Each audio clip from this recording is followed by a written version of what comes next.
What's going on, guys? It is Thursday night. It is the Walker Report. We are part of NGSC Sports, guys. Remember the website? It's ngscsports.com. Our guest will be on in a few minutes. She told me she's running a little bit late. Head over to our sponsor, biotropiclabs.com. Enter code TWR at checkout for 15% off a one-time purchase. Enter TWR lowercase s to get 20% off any subscription purchase, which includes one free supplement when you order. Welcome in, guys. Happy Thursday. We will be joined by Nicole Felce here momentarily to talk about her first LPGA Tour event and her experience on the LPGA Tour. So that is cool. How is everyone doing? I already had a show with Alex earlier today. How are you guys doing this evening? All right. Doing good. What was your 4th of July? Yeah. Same old, same old?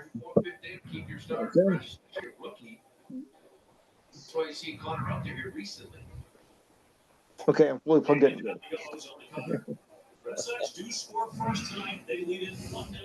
Alex owes it. See you guys.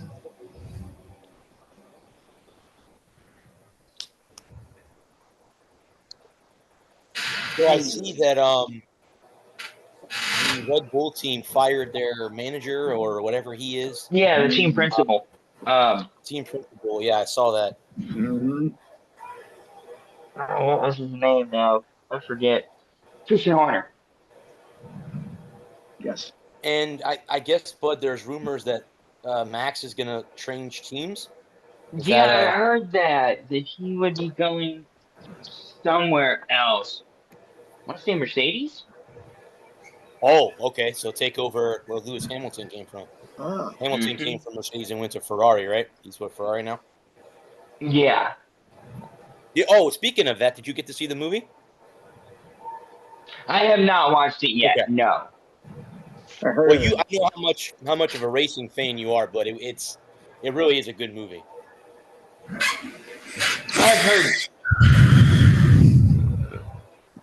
I've heard mixed things about it, so. Oh, wow. It's got pretty good ratings on Rotten Tomatoes. It's got a pretty good crowd score from what I have seen. So.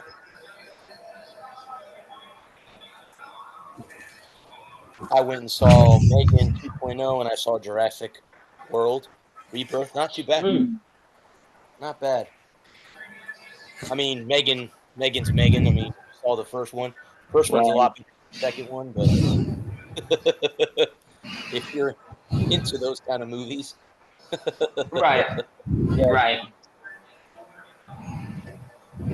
But yeah, I saw the thing about Max possibly changing. Let me ask you a question. In the F1, is it the car that makes the driver or the driver that makes the car? How would you say that? You need both. Oh, okay. A good driver can a good driver can win in a great car, and a great driver can win in a good car.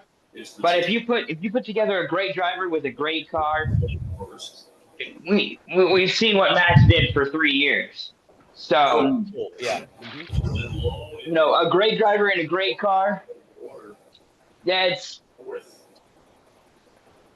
you get a good driver in a good car, and they can win a title. But you get a great driver in a good car, and you can win multiple titles. You get a great driver in a great car. I mean, it's kind of like it's the I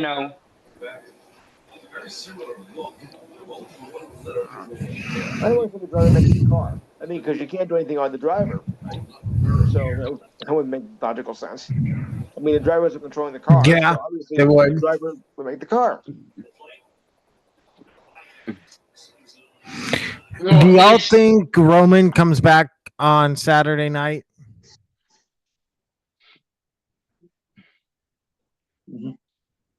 Why not? Yeah. When is Saturday night? Saturday night's main event. Mm. Oh, right. Yeah, that's the Goldberg retirement match. Is he facing Gunther again?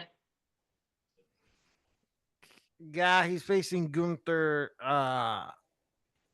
Saturday night. There's people out there saying that Gunther's gonna win. I mean, lose. Mm. I'm like, so you're gonna have Goldberg win, but then you're like, oh, Goldberg wins Then and what? Seth Rollins cashes in. Yeah, that could That be. could work. That could be. That would work. There's Nicole. Hi guys. Hey, Nicole. How Hello, you doing Nicole. tonight? Good to see you all again. Nice to see you Thanks for too. coming on. Anytime. Thanks for having me. So we got to ask, how was it to play in your first LPGA Tour event? Yeah. It was absolutely incredible. It was the best week of my life. It was Great. yeah, it was awesome. It was a dream come true. I didn't think I'd be playing in a major at such a young age, but the fact that I did is a blessing, and hopefully it's the first of many. I was keeping close eye on the match. When you were in it to see how you were doing. And I was pulling for you. Thank you. I appreciate it. Thank you. I had Sure. so many people watching, and I'm like so thankful. So sweet. Well, Yeah. congratulations on making the tour to begin with. I Yeah. know we've had you on in Thank the you. past, and so now we can officially say congratulations on making the tour. Thank you Yeah. so much. Thank you. Hopefully the first of many more. Mm-hmm. Yes, hopefully. So really, statistically, let's not beat around the bush here. Let's just get all the. It wasn't the greatest 2 days you've had on the golf course. Take Right. us through what your like your emotions going in. It was started. Did it start on Thursday or Friday? Help me here. I don't remember. Start on Uh, Thursday. Thursday. Okay, so take us through how you Wednesday. Did you fly in? Did you drive in? What were you feeling? How were you approaching this? Were you just like, this is just another round of golf, or was it like, no, this is the real deal, and trying to be locked in and focused, and what were you feeling going into Thursday? You get there. Okay, I'm just gonna stop. Yeah, I flew in on Sunday, Sunday afternoon. I actually ended up going to the course that evening and registered and got all my stuff and went into the locker room for the first time. So my locker was there with my name on it, which was a really cool thing to see. Um, but yeah, the first few days, like Sunday through Wednesday, I played practice rounds. I practiced on the course, on the practice areas. I, kind of got accustomed to where I need to be because it's a lot different than any other tournament obviously I've been in because it's a tour event. It's one of the biggest ones on tour.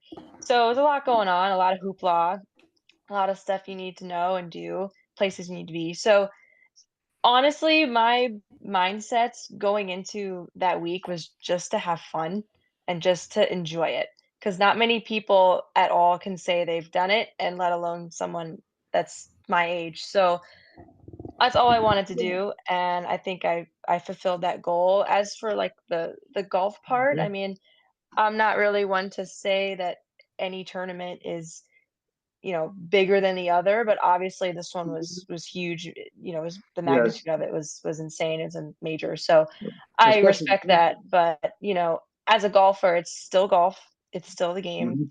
and I kinda was just going into it like, play one Yeah. shot at a time, just focus on the ball that's in front of me.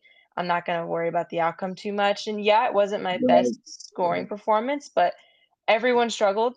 The scores were super high. The course was extremely tough.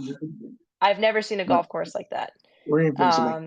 Um, We're interviewing somebody. so a lot of the players were getting in their opinions about how they felt about the course. So, Yeah. but What was the course regardless, again? it was Fields Ranch in Frisco, Texas. It's a Oh, PGA I have a cousin headquarters. out there. I have a cousin out there. I know that very, very well. Yeah, it's brand new course. But It was beautiful golf course. I liked it. I It think I was saw just it. set up very hard. I think I saw when I was in Texas years ago. I might have drove past it. So it Yeah, is a yeah. yeah. It's a very Doesn't- beautiful area.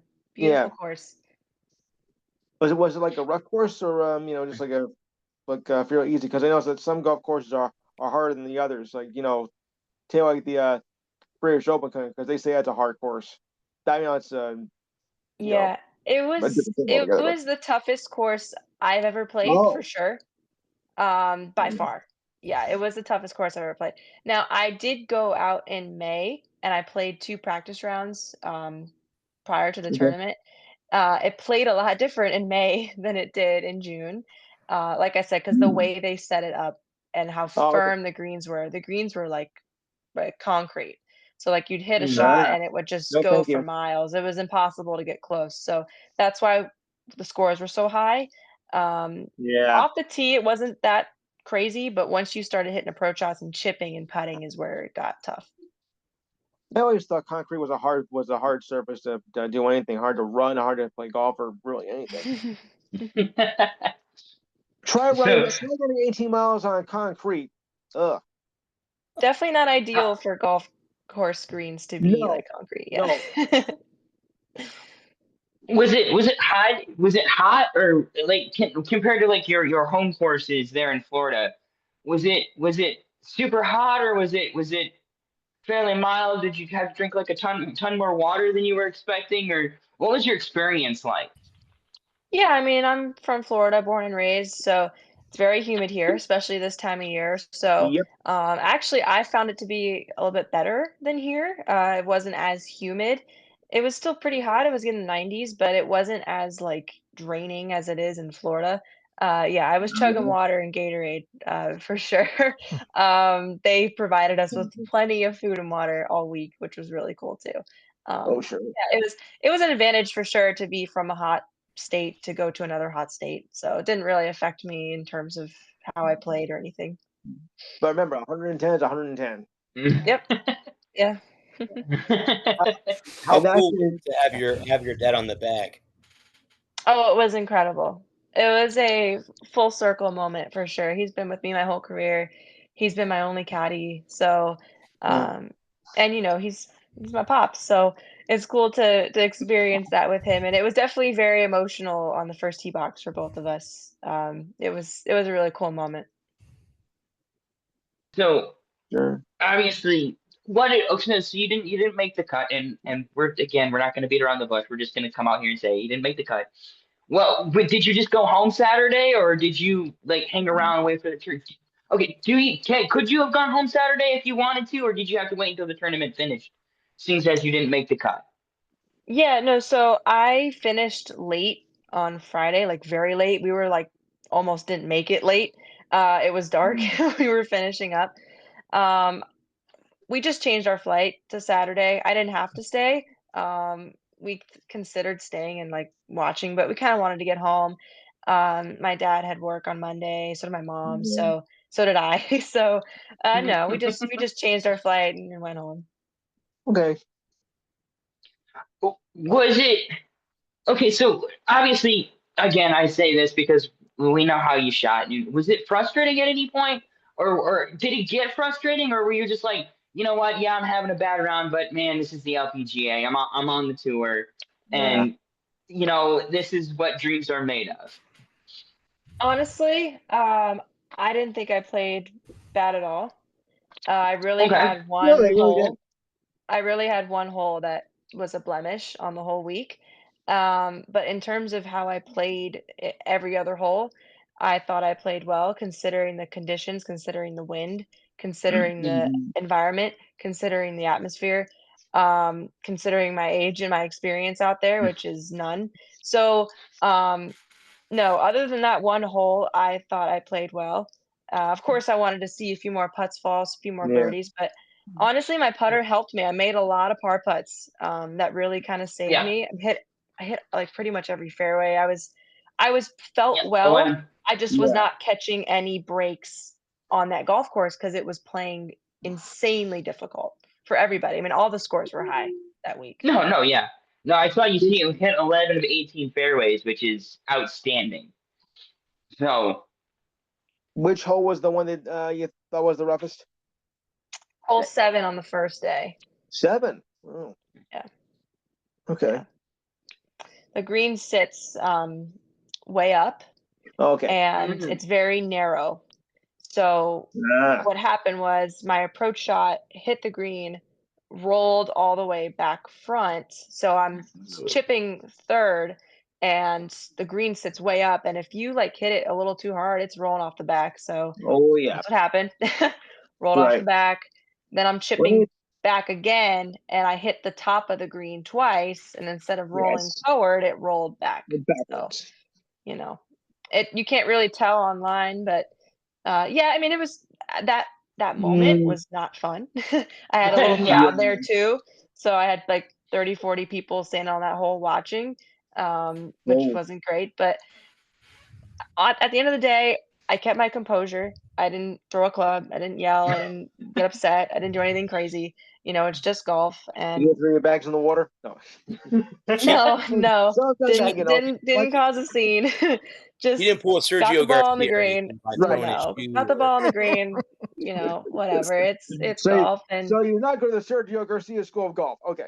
throwing his no, shoe, no, and everything else he can throw. no. Yeah. And I understand golf's frustrating. It'll make you want to do Sure. that. In my head, I'm raging, but I'm one of those people where I broadcast Bible verses. I wear Bible verses all over my clothes. I have them on my golf bag. I have them on my golf ball. I speak, in that way. So me acting like that would make me a hypocrite. So at the end of the Right. day, you know, it's just a game. It happens.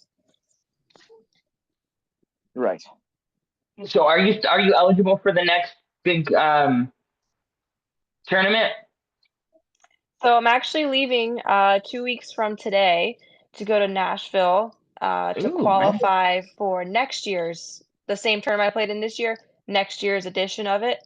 Top 8 get a spot. So hoping to win that tournament. I finished runner up last year. Last year it was at home here in Palm Harbor, Florida, but this year it's in Nashville. I've never been, so I'm excited.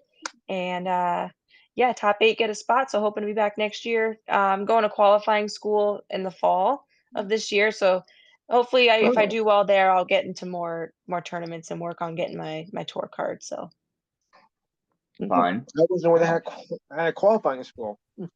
Yeah, yeah, cool. yeah, Q school. Be my second time there in September. Interesting. Nicole, did you hear about Charlie Hall today withdrawing? She I got sick. did. Oh, Yes, I don't know what happened. I felt so bad. I was like, because I ran into her a lot, which was fun. But yeah, I felt so bad. I don't know what happened. Yeah, it says I pulled it up because I didn't remember which LPGA Tour star it was.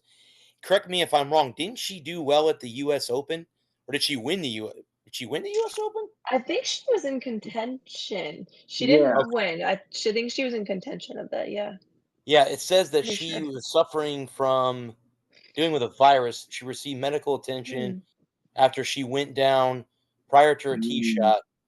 After a 15-minute delay, she collapsed again after hitting her tee shot. Jeez. Oh my goodness. So she says she left the Wow. course on a motorized cart that was fitted with a flatbed stretcher. So yeah, whatever got her, I don't know if it was like the virus or dehydration, but that's scary. Nevertheless, It's scary. That's very scary. Yeah. yeah.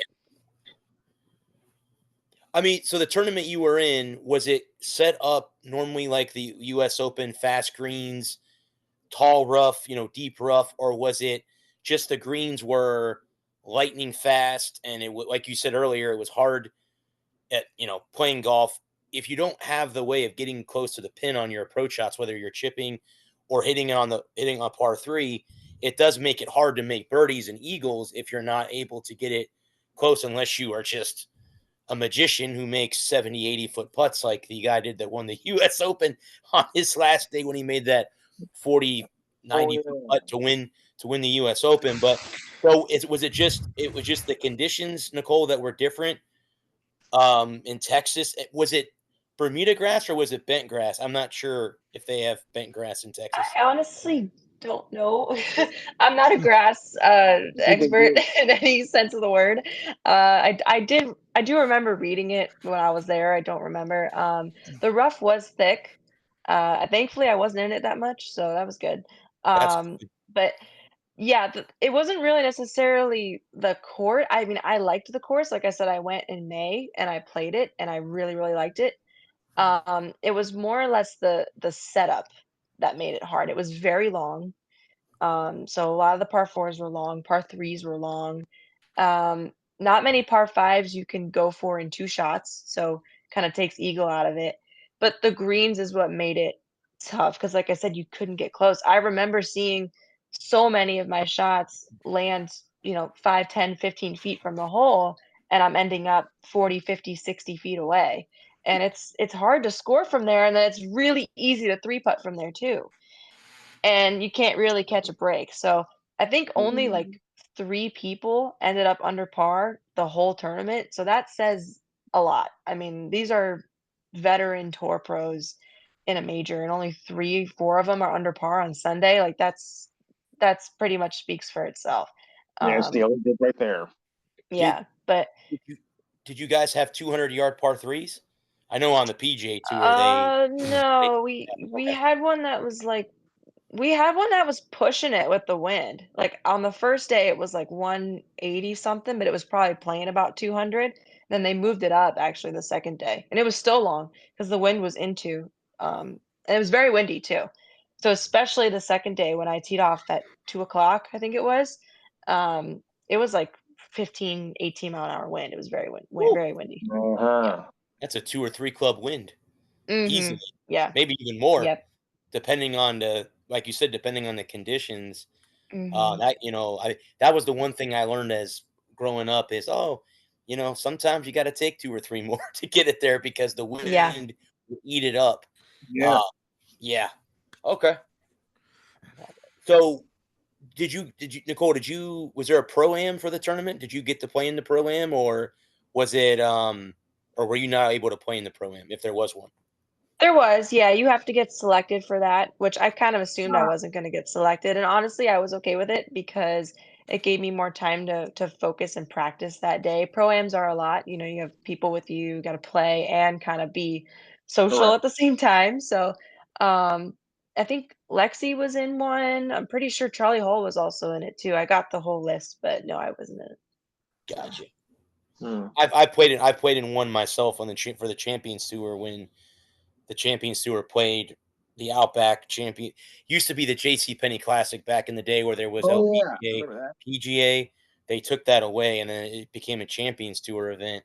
I got to play in the Pro Am. It was kind of cool because in all reality, it's like you pull up, they take your golf clubs away, and you're like, oh, they're gone. And then the next thing you know, you go around the corner and oh, they're there. And everything is set up, everything is nice. And you're like, well, so this is how the pros do it. This is how they get treated. But I Yeah. do agree with you with the pro am because yes, you have to be social, and I think I'm not saying all of them, but I don't know golfers personally, but some people don't Right. want to be social. You know what I mean? They don't want to be Well, you know well, I can understand that too because I mean, they do have to have a private life of their own, and right. how the press can get they hound athletes and like, oh, will you just go away? That guy gets some sleep. I had a horrible day, and you got hounding me how I did my performance. Like bite me, you know, let them breathe for crying out loud. Yeah, They got a right and too. 100%. And it's especially for me, because it was my first time at an LPGA event, and it's the biggest one they have. So it's like Mm, I had so much to soak in. I had so much to do. I was meeting so many people, and it's very time consuming. It's you're on a tight sure. schedule when you're out there. That's for sure. I mean, it's fun. I liked it, but it's not for everybody, that's for sure. Mm-hmm. Yeah. I mean, yeah. I mean, did you feel like any extra pressure? I mean, like being like you're so young and everything, and like because like young athletes, how they what they call the prodigies. I mean, they get a lot of like pressure, from newspapers and magazines so ever happened to you before you even started becoming, an official LPGA member since you were like talked about? Yeah, I mean, I definitely felt pressure, Uh, and I think it's because I'm also a perfectionist, and I've had such a long career so far at such a young age, and I had a lot of people rooting for me, a lot of people watching me at my club, especially all the members, all the people I work with, uh-huh. my family, friends, people I know, coaches. I had so many people, watching and rooting for me. So Yeah. obviously there's pressure to do well. And I think me being me, I'm like, I want to win. Oh, But perfect. going into it, that's why I was like, this is for fun. This is an experience. This is a blessing to be there. And a lot of Yeah. people reminded me of that, and they were just proud of me that I was there. And I remembered that, and it kind of kept me stable. But yeah, of course, and of course, I would have liked to play the weekend, and who wouldn't have? But again, I gained so much Mm, from just those 2 tournament days and the practice days. sure. So it really was a win-win no matter what I shot. Yeah. Now you got one out of the way. Get all those Yeah. big Exactly. game jitters. Get those big game jitters knocked down. Exactly. And now you know what it's like to be out there and for real. Mhm. And going into night when to end of the month, going to that tournament, just calm, cool, collected, confident. Um, I haven't been able to play any golf down here, so I couldn't tell you what courses around here shoot. But in Nashville's like 3 hours from here, so the courses will probably be totally different than what they are here. Mhm. But Yeah. I would be concerned about the ground. We've had a ton of rain all Oh spring yeah. and early summer. We had 50 days of rain in the first 180, which is a 50-year high Mhm. for Tennessee. So Same here. Yeah. Yeah. Honestly, I'm not mad about it. I mean, as long as it doesn't rain in the in the tournament, but Right. that means the greens will be soft and I can attack some pins, which I am totally fine with. So, I'm cool with that. Nicole, what is it after the 2 days? Was there something that you and your dad were going home to work on, or were you just saying, you know what, I've got a lot to do. I got to prepare for your qualifier next month, or did you just say, hey, I need to go home and work on this, or you just said, hey, I just enjoyed the experience and I'm going to look forward to my qualifying tournament in Nashville? Kind of a mix of all those things. I mean, uh, being a rook and being super young, obviously there's things I need to work on to want to consistently play at that level, and I saw some of that out there. But I also saw a lot of aspects of my game that were really good and were up with those girls. So it kind of was a confidence booster and something like I can gain from because it's like, hey, look, I'm 20, I'll be 21 next week, but I'm this young and I kind of feel good about these parts of my game, and then these parts are almost there, and I'm still so young. I can work on them. So it was honestly just a really good experience to see that now, and that's why I feel very blessed to have gone at such a young age. I can learn that and have plenty of time to work on it. but I think the fact that you know what you were able to identify what was causing you issues, and there's nothing you do about greens. That's just No. something you're gonna have. The greens are playing crappy. The greens are Yeah. playing crappy. You really there's just that's luck. You know, Yeah. and you can't fight luck. You can't fight Mother Nature, and so That's right. having that mindset where it's like, you know what, I had a bad hole, but overall a good round. I think that's really a really positive outlook on your game, and it can help you. It's not like somebody like me where I'm happy to break 10. I just want to be in single digits, just single Yes. digit, and the fact that that was what was going, you were able to identify what was going wrong and understanding that there's nothing you can do about it. I think that's really good for your mental health of the game. Yeah, and also to see all these veteran players that I've watched growing up, like I saw Stacey Lewis, I saw Christy Kerr, I saw Lexi Thompson, Nelly Korda, Mm, all these players out there that are struggling on this golf course. So that's how I also knew, like, hey, look, everyone's playing the same course. This is hard for everybody. Everyone's feeling the same way about it. It's not just me. It's not like all the scores were low and I was, I wasn't playing well, but all the scores were high and we all felt those greens and it was a tough test, but it was a lot of fun regardless. And Nellie's the number one in the world, correct? Or is Yes, she she? is. Yeah. Okay. Yeah, she's. Mhm. I've watched. I watch a lot of LPGA on TV. I can remember watching Michelle Wee. I wish Michelle had won more than she did. I grew up watching her. Yeah, she's And awesome. She is she, awesome. she like. I mean, then I played with Brittany Lincecum in high school. She played against Mhm. us in high school, She's and awesome too. I know she's now like Lexi. She's taken a step back to focus on her personal life, which you know what? You can do that. You get to a point in life where if you like you, Nicole, you've been playing golf most of your life. You're going to be 21. Happy birthday or happy early birthday. Thank Um, you. Yes, yes. but Perfect. you've been playing golf all your life, so you get to that point where if you want to have a family or you want to do things outside of the golf course, I think a lot of people were surprised that Lexi took the step back that she did. But in the retrospect, she's human and she wanted to have a family or she wanted to do stuff off the golf course. And that's what happened with Brittany too. Is I read that she got married and she has kids. So that's it. At the end of the day, yes, you love the game, but after a while, you got to say, you know what? Let me step away. Let me get some personal goals fulfilled Accomplished. before I come back on the tour. Yeah. So Mhm. yeah, I mean, again, I'm not trying to say you have to do that, but I'm sure down the road you will maybe possibly go through that. You may not, but I know like Well, people, let's just turn that into a question. yeah, Do you have the is golf your career, or are you just doing it for now? And like, do you see Yeah. yourself playing into your late 30s, early 40s, or do you think you're just gonna play 10 years and maybe settle down, have a family, get married? What are your long term goals and aspirations with the game and your life, if you want to talk about that? Yeah. Yeah, I can definitely say I wanna be in the world of golf my entire life. So whether that's playing, teaching, working in it, whatever. That's why I got certified to be a teacher. And now that I'm fully graduated, I have that in my back pocket.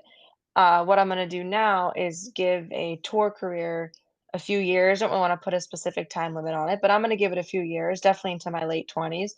And if by that point I'm consistently on tour, I'll keep it rolling. If by that point I'm not, I'll probably hang them up and just let teaching be my full-time gig. And obviously still play. I'm still be young, but definitely want to be in golf. My whole life. I really enjoy teaching the game. I really enjoy working in the industry. And I'm an assistant pro now, so I love my job. I love working inside and knowing the ins and outs. So as a whole, definitely want to stay in golf. But when I'm 30, I'd like to get married and have a family and have kids and enjoy that aspect of life too and live somewhat of a normal lifestyle because my life really hasn't been normal. Yeah. But definitely see myself in golf. But as a player, as long as the Lord lets me have it for it, I'm gonna nurture it and play. So that's cool. Yeah. That's Right. So you're like kind of like, we're gonna give this thing a go. And if you're 25 and you're missing every cut, then we'll think about stepping back and reevaluating. Especially if if you're at the point where you're working 5 days a week in the pro shop just to make the tournament and you're killing yourself. Maybe it's time to think about a different career path. But for the foreseeable future, golf is the game. golf's it. Yep. And Yes. like I said, if I'm not playing it, I'm gonna be teaching it. That's exactly why I got certified. Went through about 2 years of schooling and through the LPGA program, which was fantastic. And I'm also highly considering going through the PGA program as well and getting that under my belt. So, yeah, whether I'm a teaching pro, whether I'm a director of golf at a golf course, something like that, definitely see myself doing.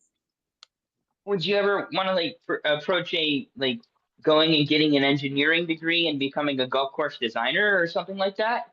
Would that be something you've ever I mean, considered, or that might be like is a dream thing that I is that too much? fantasize Is about. that too much math?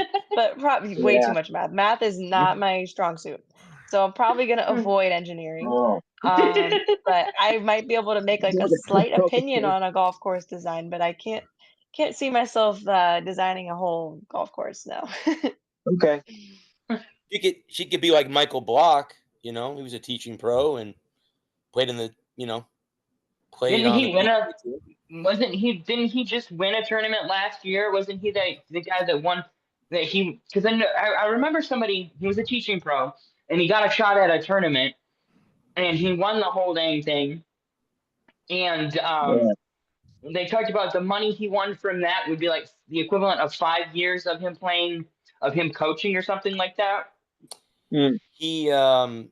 He tied for 15th at the PGA Championship in 2023. 15. Okay. Now he got Uh-oh. hole in one in the tournament with.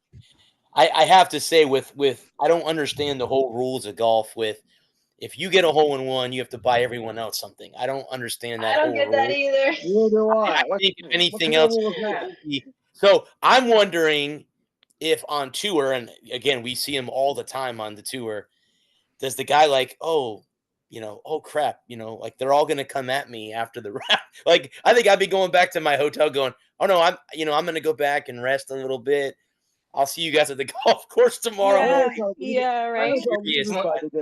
But yeah, I mean, Michael Block was a teaching pro, and I think he still is in California. Mhm. And I think he qualified for played in the PGA Championship, qualified.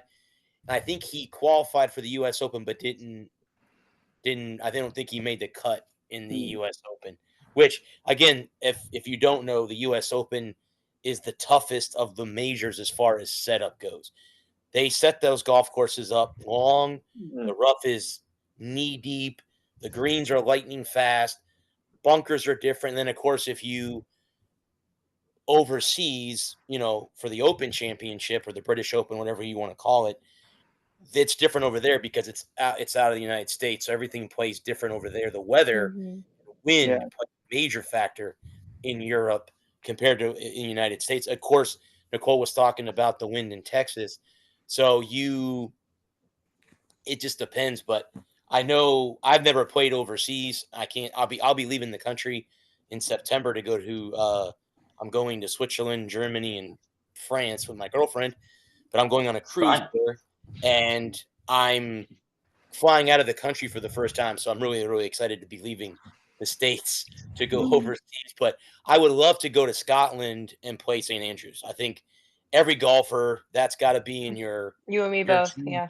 routine. So play the old Yeah. course at St. Andrews and play some of the golf courses that they play, like Carnoustie, where they play the Open.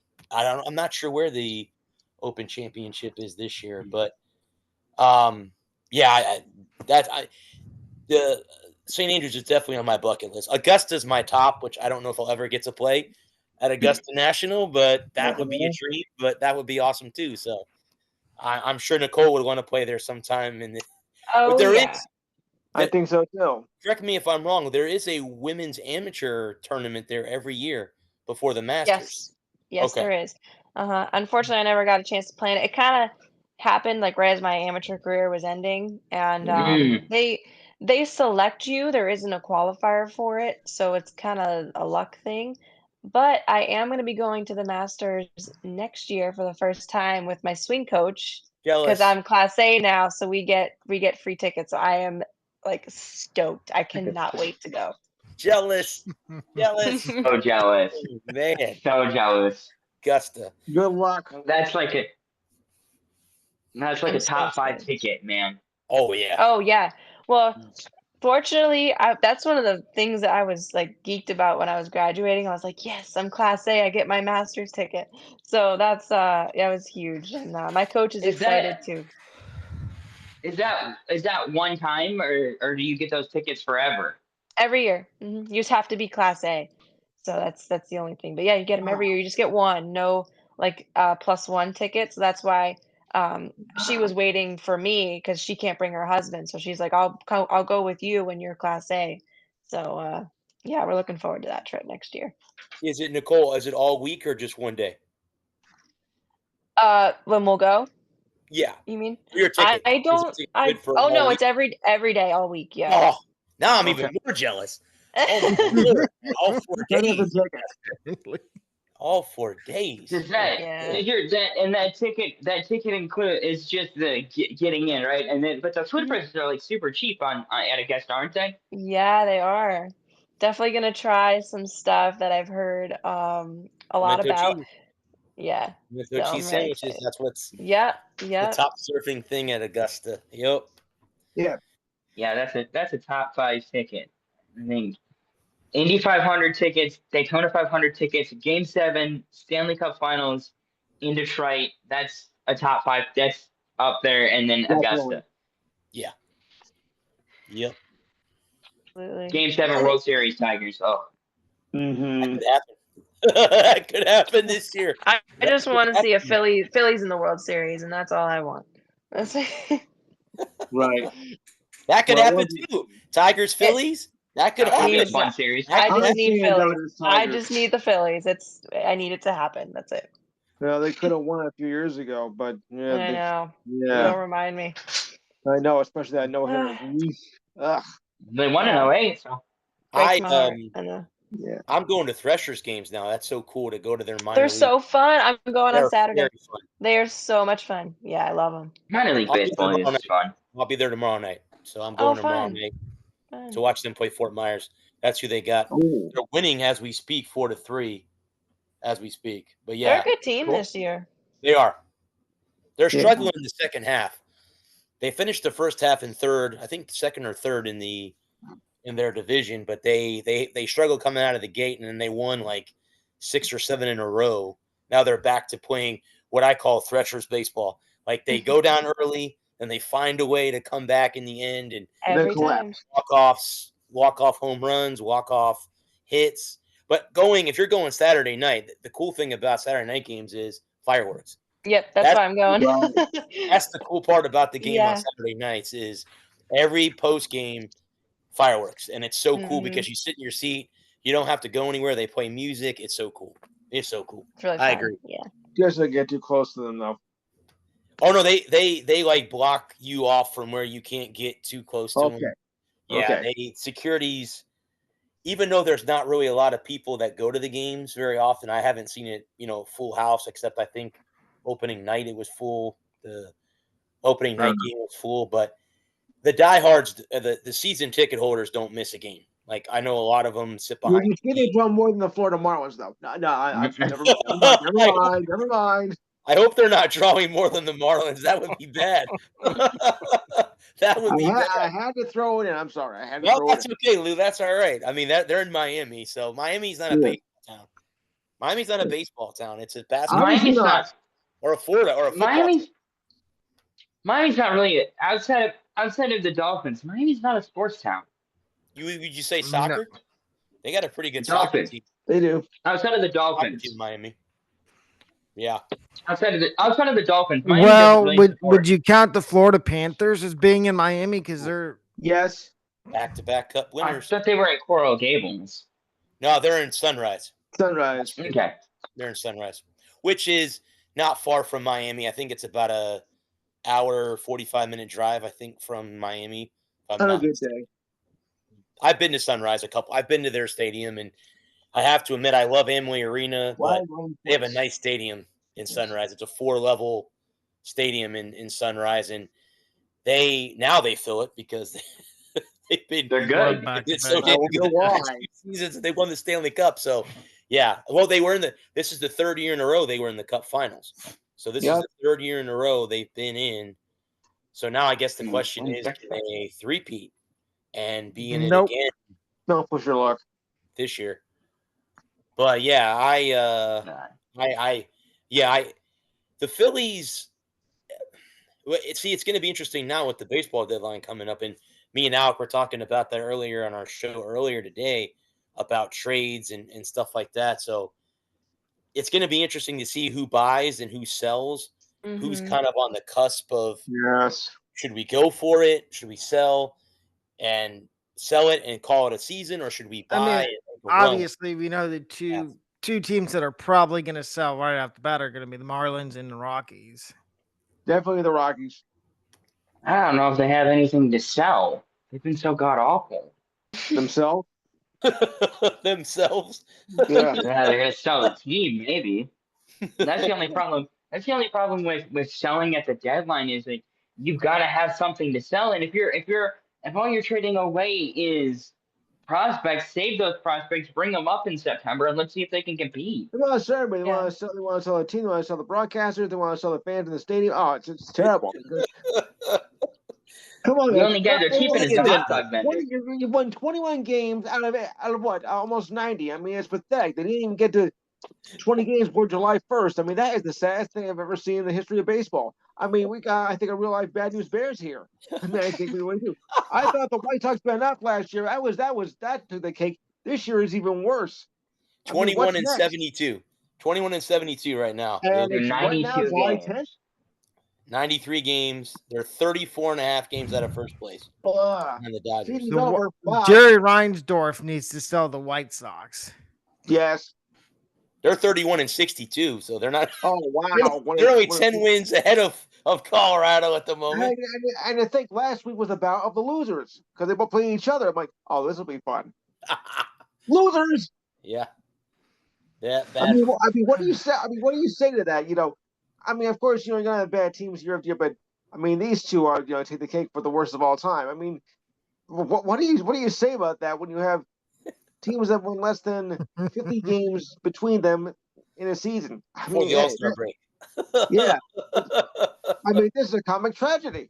It really is. Yeah, it's interesting. Yeah, and sad at the same time. But do you want to let our guest get out of here? If she Yeah, wants like to, we- yeah. Sorry. You can stay if you want to, but we've kind It's of pretty entertaining. But Nice. I appreciate you guys having me on. It's great to be back. Good to see all your Yeah. faces. Nice to see you back too, Nikki. we love having you on and talking golf with Definitely you. have you on. Means a Let lot. us I'll come on anytime. come back Yeah. come back either before. We'll do this. Come on before Nashville and after Nashville. And let us know how you finished. We'll do that. If you have time I before. leave in 2 weeks. So Oh, wow. if you want to know any more about it, let me know now, and then I'll come back. Yeah. I'll come back on when I'm back home. Will you bring Yeah, your well, phone? let's- You could do that. Yeah. Let's do that. Let's plan for when you we'll message you and we'll set up another date after you get back from now. What date are you leaving? 2 Thursdays from now, so that would be. I leave on the 24th 24th. of July, Okay. and then the tournament itself is the 28th, 29th, and 30th. It's 3 days. How So that first about either August 7th or August 14th?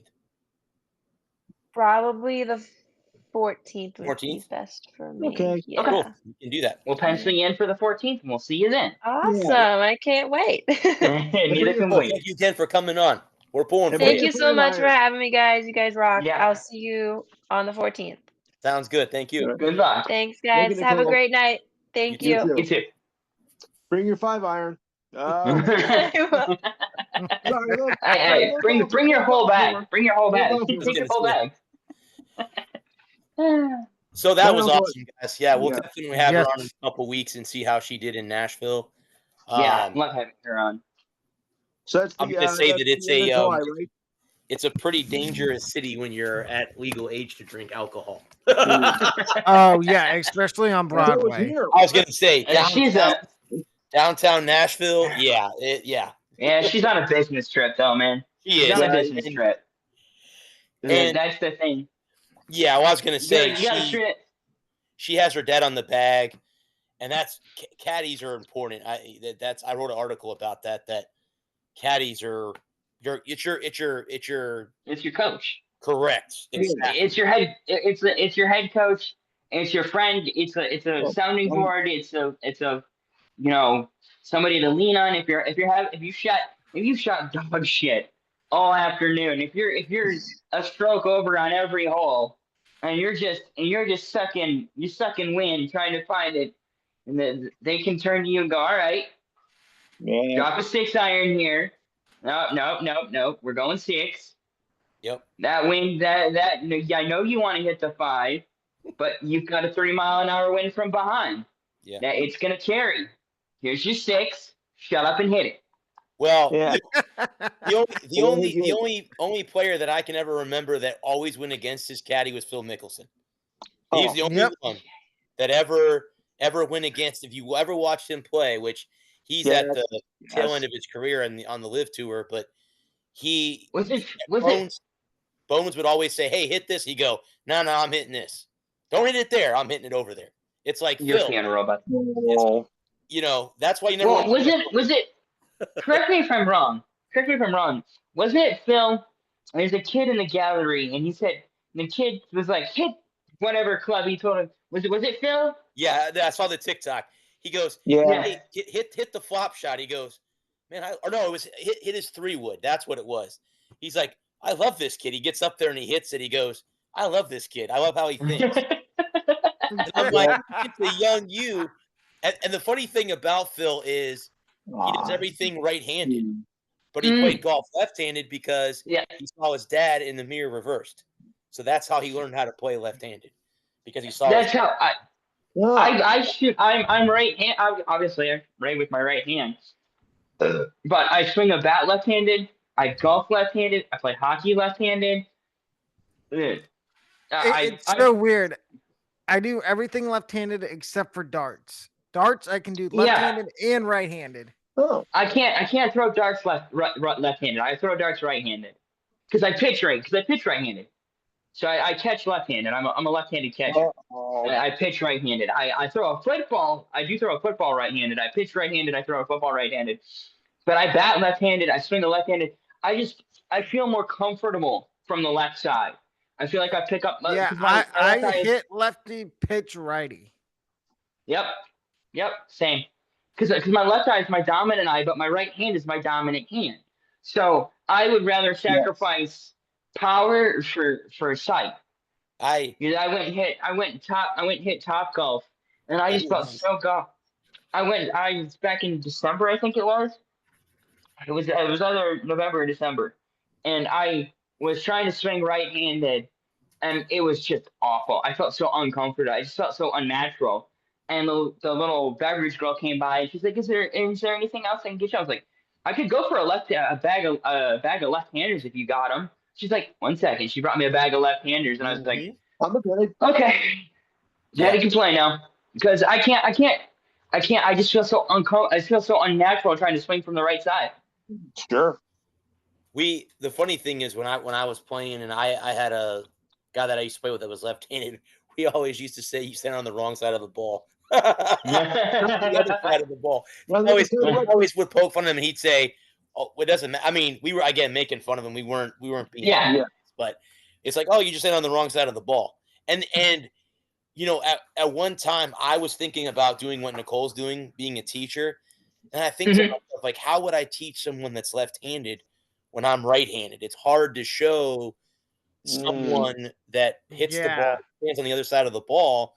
It's hard to show you, but I guess a lot of things is if you were able to use a camera, you can look at their swing and go, okay, this is what they're doing wrong. This is what, even though they're hitting left-handed, they're on the, it doesn't matter. You could still see where the issue with their swing is. So figure that, but we'll have to ask her next time because she's definitely. It's a great question for her. How it is, because she's right-handed like I am. How is it that? What's it like to teach someone who's left-handed? Left-handed, correct. Yeah. And we could be like, do you run into a lot of left-handed golfers? Like, is that something that you're even comes up very, Honestly, but I've only played with one left-handed golfer, and when I worked at the golf course, the golf course that I worked at is literally like I could walk from where I'm at in my condo to the golf course now. But I've only played one time with a lefty, and he was from North Carolina. It's funny, he's from North Carolina. He's from the mountains, and so he had the real southern draw. And I'd say, "Well, I'm from Florida." He goes, "You're not from the South." I go, "Well, yeah, I am." He goes, "No." He goes, "The South isn't He goes, anything south of Georgia is not the South. And I'm like, okay. I don't know what is Florida considered. Yeah. Like, what is thought, considered that? So, yeah. Yeah. I saw something on Twitter, or not Twitter, TikTok the other day. They were saying South Carolina wasn't the South. What are you talking about? What about Georgia Exactly. and Alabama? Georgia, Alabama, sure. Mississippi. That's not the South? The South is That's Texas. the West. It starts in Texas and ends in southern Virginia. Yeah. The very top of North Carolina, the very bottom of Virginia. And then it goes across. It goes up from Texas, across Oklahoma. If Florida's not south, then what is it? Back across to Kentucky, and then and from through Kentucky through North Carolina. Yeah. If you're gonna draw a really crappy box around it. Well, speaking of that, and I meant to bring that up before when the show started. I want to give thoughts and prayers to everyone that was affected by that flash flood in Texas. There's still people missing. Still, all those girls I think that were in that summer camp are all still missing. I think there's over the last I think I read it was almost 120 that had died. Yeah, something like that. Yeah. Again, that's Mother Nature, man. Mother Nature, man. But man. I've heard that I guess in Texas since like 19 something, they've been experimenting with clouds where they send stuff into clouds. Cloud seeding. Yeah. It's so dry in Texas. And they think that maybe that had something to do with it. Because again, the water rose 20 feet in a matter of 2 hours? Something like that. I didn't get a chance to read 40. it. I think it rose 26 feet in 45 minutes. That's insane. That's insane. Well, and the other thing is one of the dams broke too, which made it even worse. So yeah, it's okay. Yeah, again, thoughts and prayers to everyone that was affected by that flash flood. In Texas. So yeah, that was the problem. By the way, Brad, if you're watching the Red Sox are down 3-1. No, I saw that on my phone, but I was Walker Buehler just got taken out of the game. Every time I get a pitching change, Taj Bradley's getting replaced as we speak. Brian If Baker. you're watching the Yankee game, the Yankees ain't ever hit against Seattle yet, and we're in the 7th inning. Come on, Seattle. Oh, thanks a lot. Watching the Tigers game, it's a replay. The last time that happened was I think it was June of 2004 at home. A no-hitter? Against us at home. Yeah, they're in the 7th. It's the Mariners have 2 runs on 7 hits so far. And we got Jets across the board. Yeah. 0 runs, 0 hits, 0 errors. Yeah, and we got J-Rod up now too. Oh, so I don't want to jinx it. It's a game. You don't want to jinx it and say it because no, it's not. It's not a perfect game. Not perfect. Okay, did he have a walk? He walked the first 2 batters. Okay, so no perfect game. So no hitter. So no, if you're 7 going, yeah, no hitter going. Okay, because I thought with the 0 runs, 0 hits. I'm like, there's a lot of misconceptions about that. It was written because I have the game on, and it said he retired. Wu retired the last 10 batters in a row after walking the first 2. So is still was pretty embarrassing that we're getting no hit at home. It happens by a team that's in 3rd place in their 2nd place in their division. Yeah, that's I think 8 or 9 games behind 1st place. Take a look. I'm looking right now. Yeah, the goofy Blue Jays are ahead of us. And then it's the Rays behind y'all. Seattle 6.5 out of Houston in the AL West. How do the Astros keep doing this? They lost Bregman. They lost Tucker. Seattle lost Presley. Seattle owns the first wild card spot. Seattle owns the first wild card spot, and Boston owns the second wild card spot. Right. American League. So yeah. Yep. Well, no, the Rays are I'm Yeah, sorry. the Rays. I'm sorry. My apologies. The Yankees have the top wild card spot. The Rays have the second spot. Seattle and Boston are behind Tampa Bay, or right with the Rays. If they had a night like Second this, I spot. could easily drop. Yeah. Here goes the That's Rays what he's bullpen saying. again, blowing the game. Yeah. With the Royals and the Angels, the Royals and the Angels are 3 games back of that second spot. So I would say the only team that's out of that wild card spot is Chicago, because Oh, shock. the A's, even though the A's are 11 games back, I know that's a mountain to climb, but you never know what could happen after the All-Star break. Now, Right. Why don't we talk about Luis Severino and what Yeah. he said about playing in Sacramento? He basically said that he doesn't like playing there, and that Yeah. basically that I think, in my opinion, and I want to know what y'all think, that basically tells me that he wants to be traded. You think? I mean, kind of obvious by the comments he made. I would be sarcastic. What I don't know. What do you I think, think it's Adam? I think it's kind of embarrassing to be playing the Marlins, not Marlins, sorry, the Astros situation. Jesus Christ, Rays. The Rays situation is different. They through no fault of their own are stuck playing baseball in a minor league ballpark. Mm-hmm. A's ownership are just greedy bastards who can't be bothered to pay to get a stadium deal done and get them in a proper stadium. I don't blame Severino for they being do pissed have off. a proper stadium. It's in Vegas, Where? but it's not going to be ready till 2028. Oh, what do you mean? Yeah, that's not a proper. They should have if they should have been out in front of this thing, so that they weren't playing, so that they had a reserve venue available that wasn't some podunk middle of nowhere municipal stadium that seats 5,000. I can't blame Severino for being disappointed that he's playing in front of 7,500 on a good night. It's like, I mean, you work your ass off to get to the major leagues. Yes. And ownership is too incompetent to be able to accommodate either Oakland or Las Vegas to get a deal done where they're, No, they did get a deal done with Vegas. The stadium just hasn't started being built yet. It's going to be done by opening day 2028. Still 3 years.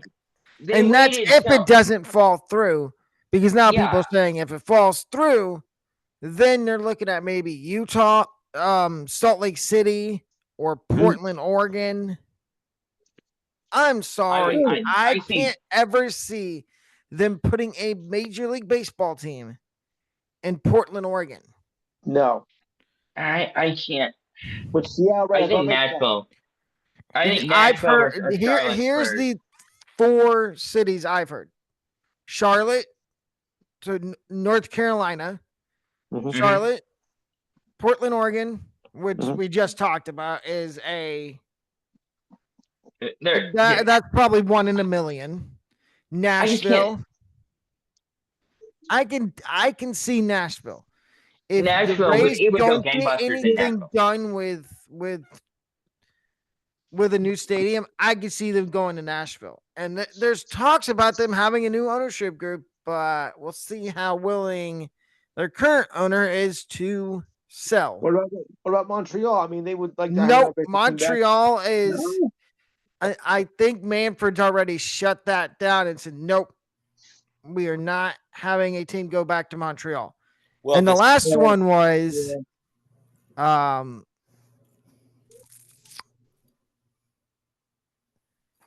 said Salt Lake City, and then I've also heard Orlando, but I think that's a pipe dream now. I can't see Orlando. I mean, it doesn't make sense to move a team across to across the state. Yeah, you got 2 teams in Florida that suck anyway. As far as attendance goes, and you got a third one to do that. No, forget it. No, they would. Whoa. They moved the Rays to Orlando. Whoa. Or the Marlins, because the Marlins get no attendance right now. Right. Turn on a Yeah, but game you and have their that- stadium's empty. I Unless still they're think playing the Braves or the Phillies or the Dodgers or anybody There's else nothing- in the National League. That's the only time it's full. Or when they play the Rays and the Rays fans travel over there, which you couldn't pay me to do that. I've heard horrible things about Lone Depot Park. I've heard that it's in a bad area in Miami. But 3 logical spots I could see a team going: Charlotte, Mm-hmm. Yeah, I can see Charlotte. Nashville, Nashville, and maybe third one, Salt Lake City. And not if Vegas falls through with the A's, I absolutely could see a route where the A's end up going to Salt Lake City, because there's already renderings of a waterfront stadium in Salt Lake City that people have put up on. It'd be a great backdrop. Oh, it would. Yeah. And I've never been to Utah, but just for the sake of seeing what a baseball team would be like there, I would go. Well, I think the problem, what I was trying to say earlier was the fact that ownership in Oakland wasn't proactive enough to have a plan that when their lease ran up with Oakland, to have a stadium ready for next season. I could give them 1 year. I could say one season, 2025 in Oakland, in Sacramento. It's a lost year. It's whatever. But we're talking about playing 3 years in Sacramento before that Vegas stadium is even built and can host the baseball games. If that deal doesn't fall through between now and 2028, that's on ownership, and I can understand why Luis Severino is frustrated with the goings on in Oakland. The fact they're not a very good baseball team, that the ownership group doesn't invest in the team, doesn't care about the team, doesn't give a damn about winning baseball games. No, and why do you think? Let me throw this question out there. So they lost the A's, they lost the Raiders, lost the Warriors, and they lost the Warriors. They lost all 3 of their pro teams. Why? Because they couldn't. Well, with the A's, they wanted to build a stadium. It was just the ownership and the city didn't want to use the taxpayer money to fund a new stadium. Mm-hmm. The taxpayers didn't want to shell out for it. No. They put it to a vote. I mean, I don't blame them, but at the same time, I feel like they're being petty. They're being petty, and that's why they lost the A's. Same reason they lost the Raiders. I think because they didn't want to build the Raiders a new stadium. And they've lost the Raiders twice. Mm-hmm. You'd think they would have learned the first time. Oh, we lost the Raiders because we couldn't build them a stadium. And then, I mean, the Warriors didn't leave California. They just went across the bridge. Yep. They went to San Francisco. Mm-hmm. Yes. And they got a state-of-the-art arena in San Francisco. Yep. The Oracle. Isn't it Oracle? The Oracle. Yep. No. And they're in the same. I would love to go see a Warriors game before Steph retires. That would be fun. Yeah. I can't say the same thing for Draymond. I am the biggest Draymond Green. I'm not going to say hater, but disliker you'll find. I don't blame you. All he does is, don't get me wrong, he's a good defender, but he doesn't know how to stay out of trouble. Right. Whether it be kicking people in the you-know-where region or choking somebody out. Mm-hmm. His own teammate. Mm-hmm. So let's see. He's related to both Latrell Sprewell and Dennis Rodman. Okay. Hey, Rodman may have been crazy, but the man could rebound. I don't care what Yes, you say. yes, he Rodman could. played for Detroit, and he helped Michael Jordan win championships in Chicago. So yeah, Okay, and so his best on friend that is the topic, dictator in North Carolina, or I mean in North Korea. Excuse me, not North Carolina. so people want to say LeBron and Jordan are in the same category, and I'm like, and here's what I say: no, they're not. If you put LeBron in Jordan's era, LeBron would get dog walked. No, he wouldn't. No, he wouldn't. Absolutely not. He gets his ass kicked. No, he wouldn't. Yes, He's 6'9", 265. but he's a flopper. Yeah. Okay, World class flopper. Whatever. Don't get me wrong, LeBron's going to be a first ballot Hall of Famer. Of course. But does he finish his career on the Lakers? That's a great. They just re-signed Bronny to a 4-year, $90 million deal. That I don't know. Well, because all the analysts and people are now saying, "Oh, LeBron," and people have already started to try to do trade packages for LeBron. Like I've seen people making up trades for him going back to Cleveland. Why would he want to finish his career in Cleveland? Yeah. Put him somewhere. I mean, yes, the Cavs are one of the favorites in the East, but I would say keep him in the West. Put him on the Nuggets with Jokic. Well, I think he's there. I think he finishes out in LA. He's got all that. Yeah. He's got all that stuff going on with his producing, his movie stuff, and his his outside of that, his non-basketball activities. I just can't could see you him. hold up? So you say finish in LA. Could you see him getting traded to the Clippers? No. For like Kawhi or Harden.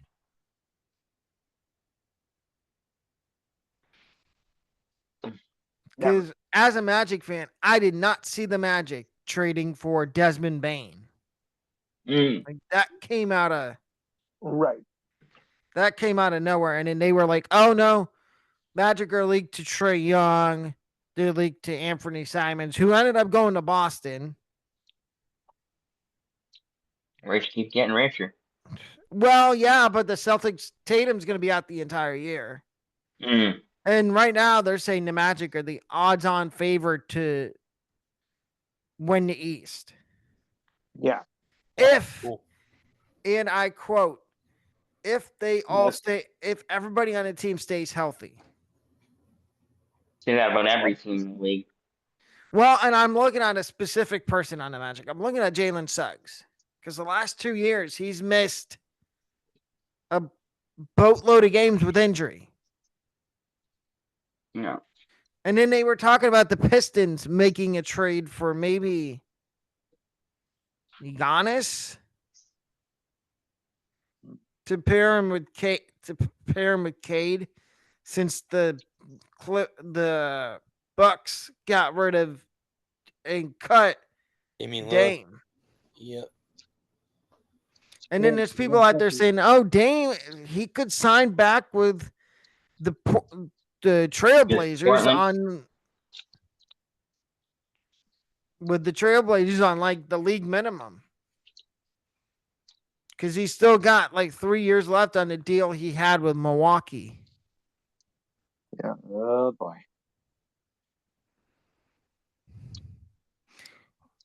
Lewis, are you a Knicks fan? Yes. What do you think about their new head coach? Yeah, remains to be seen. I mean, first of all, you got to be stupid for firing the old coach to begin with, because he took us so far in 25 years. I mean, Brown has a good track record, but I don't know how it's going to, transition with the first year, because usually you get a first year coach, it doesn't go very well. So it's going to take time to adjust. I just hope that Thibodeau will. I just Tibbs will hope get that another job. jackass owner, our jackass owner, Dolan, will be patient enough, because what you did before was inexcusable. I mean, we went to the conference finals for the first time in 25 years, and you fired the coach anyway. How stupid are you? Dolan is a moron, okay? James Dolan is the biggest jackass owner, not just in the NBA, but in all sports. I mean, what a total idiot. Well, isn't he also the owner of the Rangers? Yes, unfortunately. So you feel my pain in terms of being a Rays fan and dealing with an owner that doesn't. Well, I wouldn't say the Dolan doesn't like to spend money. He's a tightwad. Dolan spends a little bit of money. The Rangers splurged in free agency this year. Yeah. Even though they got rid of Keandre Miller, which I would have loved him for on the Lightning. Yeah, and instead you got a real bad boy on the team that's really, it causes quite a stir whenever he was on the ice. Rempy. Oh yeah, and you gave him a nice new. You broke the pocketbook for him. I know, but how many times is he gonna get injected in the game for fighting? That's all I want to know. Well, how many times is he gonna get suspended? Oh, once there, probably every game. I mean, because he just goes at everybody. Especially, would you call him the new era Sean Avery? I certainly would, because he, or more like a Ty Domi. Oof. Or Donald Brashear. Yes. Or a Tom Wilson. Ooh. Tom Wilson is not. Tom Wilson's dirty, but he's not as dirty as Marchand. Brad Marchand? Okay. Yeah, Marchand licks people and slew foots them. Back in Florida. That's true, yeah. I've heard of that. We signed with the Panthers. Yep. Signed in Florida. About 5 years, I think it was. Yeah, so Toronto Maple Leafs, they just can't get away from him because he's the single player that's put them away in their misery when he was with Boston. And now he's with Florida. Well, you know what's bad when somebody makes a YouTube video of you choking every year in the playoffs. Yeah. There's somebody that made a YouTube video. You're an A-Tree. Watch his Maple Leafs video. You will or Steve Dangle. Or Steve Dangle. He's a hardcore Maple Leafs fan. He is a diehard Maple Leafs fan. Yeah. Oh, poor Steve. He was probably kicking his wall in when he heard that Marner got signed and traded to Vegas. Yeah. Make it exciting out in Vegas now. Yeah. Eichel, Stone. That's what you get for waking up in Vegas. No, sorry. Oh, wait. The famous quote, anything that happens in Vegas. Hey, Vegas is a cool city. I've been there. Vegas is a cool city. I was there last year. So have I. Vegas is a cool city. It is. It is, but anything that happens in Vegas stays in Vegas. It used to be. If hockey can survive out there, any sport can. If hockey can survive in the desert, then and it does. They sell out that arena pretty good. I think I don't get. I've always wanted to go to a Vegas Golden Knights game. Yeah. I wanted to go to Vegas. I definitely want to go up and see a Kraken game. Seattle. Okay. Or Utah Mammoth. Mammoth. Yep, that's what they're called. What the heck is a mammoth? Woolly mammoth from the dinosaurs for the Ice Age. That's right. More like an elephant. Yeah. Yeah, just a giant elephant. Yeah. An elephant that lived in the ice. So you're telling me to imagine an elephant, but like 3 or 4 times the size of that. Yes. Very hairy. No, about the same size. Covered in hair. Covered in hair. With tusks. Right. Yep. Yes. I They don't were understand how they came up with that as a because name. they were native to Utah. Yeah, but there was better names. There was the Yeti. Couldn't do Yeti Can't because do Yeti. the Yeti company wouldn't let that happen. No. And besides, would you want to be associated with Abominable Snowman? I would. That'd be cool. I'd rather that be my name than Mammoth. I think it was the final three were Yeti, Mammoth, and just sticking with the Utah Hockey Club. Boring. The hell out of Utah Hockey Club. How about Trash? It's a real name. How about Trash Pandas? Can't use Trash Pandas. It's already taken. That's a raccoon. That's a raccoon. If anyone out there doesn't know what a trash panda Or is, how about this one always makes me laugh. The Hartford Yard Goats. No. The Hartford Whalers had one of the best hockey uniforms ever. Yes. That green was so cool. Their home jerseys were so cool. Bring back the Hartford Whalers. That'll never happen. No, they won't do that. Well, and here's the thing. There's 4 cities they're talking about that could be part of expansion if the NHL expands again. Well, you see, look. You got Cincinnati, Houston, Atlanta, and Quebec City. Forget Atlanta. No, I think Atlanta would be. I think Atlanta would be a good city to put a hockey team would. in. I think the reason it didn't work the first time was because the owners didn't give a flying, about the franchise. Right. You hit the nail on the head with that. Yeah. That's exactly why the Thrashers aren't here. But they failed before that too. They failed when they were the Atlanta Flames. The Flames 72 to 80, then they moved to Calgary, so they failed twice. So why fail a third time? Because hockey is hot. If Atlanta gets a hockey again, they've already said that there's people that there's an ownership that wants the Thrashers, and they would be very serious about either building them or putting them where the Hawks play in downtown. If I've seen State Farm Arena from the outside, it looks nice. I didn't have the chance to go inside. Yeah. Now the problem with Hartford also is, because look, you got the Rangers and the Islanders. Excuse me. And the Devils. Devils. That's it. On one side, and you have the Bruins on the other. On the other side. Sorry, guys.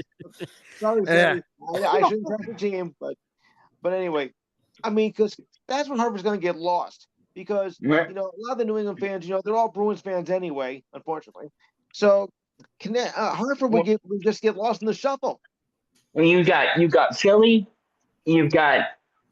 Pittsburgh, all 3 New York teams, the Devils, Boston, and DC, within 300 miles of Hartford. Yeah. The problem with expansion of any type anywhere is you have to build a winner now. You cannot bring a team in you have to be a winner within 5 years. Seattle will fail. Seattle will fail one. You see one of these teams relocating somewhere else? We'll see. We'll see what. Say, for example, I don't think any team's really struggling with attendance at this moment. Buffalo? No, Buffalo's been there too long. Any team that's 30 years or older won't be moved. I can't see any team in the NHL being relocated.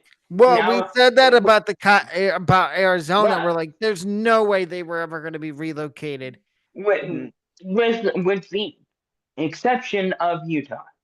With the exception of everybody else, the Sharks, the Ducks, if the Seattle thing doesn't work out, I could see them coming back east and being made in being See, put in Houston or Kansas City, trying Kansas City again. what about, could you see him maybe going to Cincinnati and putting another team in Ohio? No. If you're gonna put a team in Ohio, if you're gonna put a team in Cincinnati, you got to put a team in the West. You gotta go to Portland or Houston. Or, I mean, could you see a minor league team going to Cincinnati? Yes. To open up minor league hockey there, like, maybe to see if there's a market, maybe, but I don't know. Like, where's the Blue Jackets? That would make sense because Cincinnati isn't that far from Columbus. No. Right. And right now, the Blue Jackets AHL team is in Cleveland, which is like 7-8 hours. Depending on kind of, and that's on a good day of driving. Yeah. I could say Houston and Atlanta if you're gonna expand though, because no Quebec City. No, Houston. Because what I've heard is there's an ownership group that really wants to bring a team 2.5 hour back drive. to from where? From Columbus to Cleveland. Oh. Yeah. I thought it was longer. Because I'm thinking of the Houston group is already, the guy that owns the Rockets wants to put a hockey team in Houston, and it would make sense because you think about that. They only have one. Correct me if I'm wrong. They only have one hockey team in Texas, and that's Dallas, right? Right. Yes. Right. Yeah. So well, I mean, NHL, they have an AHL team there too. Yes. The Texas Stars. Is that where the Stars play? Do they play in Houston? Are they playing in San Antonio? Dallas, the Dallas Stars play in Dallas, but I think their minor league team. Check where the Texas Stars play. That's what I'm looking at right now. Yeah, I think that's San Antonio. I want to say they're in. It's either San Antonio or Fort Worth. Cedar Park. Yeah, Cedar Park. Yep. Okay. So that's in 16 miles northwest of Austin. Okay. Okay, so they're not in Dallas Center at or Cedar Houston. Yeah, I could see. Game over. Red Sox win 4-3. Wow. Okay. And a 3-0 lead in the 7th, and then coughed it up, huh? The Rays bullpen has been pretty awful the last like month or so. I don't want to talk about it. How atrocious. Well, it's not over yet. Yeah, it is. The All-Star break yet. We have what? I think this weekend. I think then it wraps it up. I think the All-Star break is next week, right? I think. So. Yeah. All-Star break starts Friday. No, Monday. Yeah, the cleans up with some of these games. I think the Rays need to do some major bullpen shuffling. Yeah. Garrett Clevenger does not need to be pitching 2 days in a row or 3. He is horrible. That's unheard of. Well, that's because the starting pitching hasn't done very well either, and he has to go to the bullpen earlier than he should. I don't understand. What is this thing with Rasmussen? Like, his last start, he went 2 1/3, and he gave up 1 hit. He didn't give up a run. He struck out 3. And then you bring Joe Boylan, who needs to be in the rotation. He should be a starter from what I've read, what I've seen. He should be a starter. Well, he should, and you should have Littell be in the bullpen as a long guy. Because we know Zach Littell's due for a blow-up start within the next 2 weeks. You get McClanahan back soon. From what I've heard, he's close. Kim is back and in the lineup, but McClanahan. When's Johnny DeLuca gonna be back? Yeah, that's a good question. And same with Richie Palacios. Well, that's the question too. Is when those two come back, who goes where? Is that team? Taylor Walls is probably going to have to go down then. Or you're gonna DNF him. One of the two. DFA. DNA, yeah. Whatever you. I mean, it's they have a good problem. Hey, do what the Yankees did. The Yankees released DJ LeMahieu. Just release Taylor Walls. Nobody's gonna pick him up. Well, speaking of the Yankees, did you see Jazz Chisholm's going to be in the home run derby? Yep. Camaro's going to be in the home run derby. I'm scared that it's going to end up like it did with the Rosarena. Ruin his swing. That's what they said. Yeah. It worries me to a big time extent. And I'm glad the Yankees put Jazz back at second base. Because Jazz was playing terrible at third. Lou, would you agree? I would agree, yes. Well, at least he took the position of going and saying he would do it. Because that's why Devers is now in San Francisco and not in Boston. And the funny thing is, no Bregman, no Devers, and we're winning baseball games. Correct me if I'm wrong how that equation plays out. Yeah. So, well, and you've got a guy in Abraham Toro playing first base. Yeah. Rome Gonzalez. Because our first baseman got hurt. Whatever you call them. Two throwaways. Yeah. One by the A's and the Astros. And then Gonzalez, I don't even know who he was before the Red Sox. He wasn't. I just like sitting here and being the best team in baseball. So yeah, that's true. Yeah. I mean, I got good problems to have. I'm just the best team in baseball. That's a good problem to have right now. Yeah, it is. Good problem to have. At least you aren't the Dodgers who have lost 6 games in a row. Yeah, we haven't had it. I think our worst skid has been 3. I think we had a couple of 3-game skids, maybe 1-4. Why don't we ask Dodgers fans how they're doing? Since starting 0 that much.